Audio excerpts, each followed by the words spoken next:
ایک نوجوان کا رشتہ ہوا، وہ رشتہ ہو گیا، رشتے کے کچھ دن بعد جب وہ دولہا بنانا تو دولہا بننے کے بعد جب وہ سسرال پہنچا تو اس کے چہرے پہ داڑھی تھی۔ سسرال والوں نے لاسٹ بات کہہ دی کہ جب ہمیں یہ لڑکا پسند نہیں ہے۔ کہا کیوں؟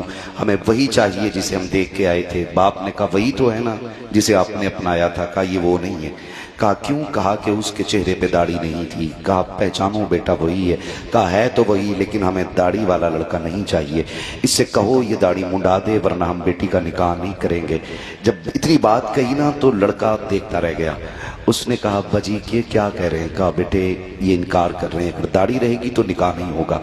بچے نے کہا بات تیری کیا رائے ہے؟ کہا بیٹے میری عزت کا سوال ہے، داڑھی منڈا دے۔ بچے نے کہا ابا داڑھی منڈا دوں؟ داڑھی منڈا دوں؟ ابا یہ نہیں ہوگا۔ ابا نے کہا بیٹے پھر رکھ لینا، آج تو منڈا دینا، نکاح ہو جائے گا پھر کون روک لے گا، رکھ لینا داڑھی۔ بچے نے کہا یہ نہیں ہو سکتا۔ باپ کو غصہ آیا، اس نے کہا سن تجھے ایک کام کرنا پڑے گا، یا تو تجھے داڑھی منڈانی پڑے گی یا پھر مجھ سے رشتے توڑنے پڑیں گے۔ بڑا مشکل مرحلہ تھا نوجوان بچے کے لیے، دولہا بھی بنائے، سامنے دلہن ہے، اور پھر زندگی کا آغاز بھی ہے، اور پھر باپ کی جائیداد اور ایک تنہائی کا سفر بھی ہے۔ بچے نے کہا کچھ موقع دے۔ کہا سوچ لے، جائیداد چاہیے یا پھر میری اولاد یا میرے رشتے ختم کرنے۔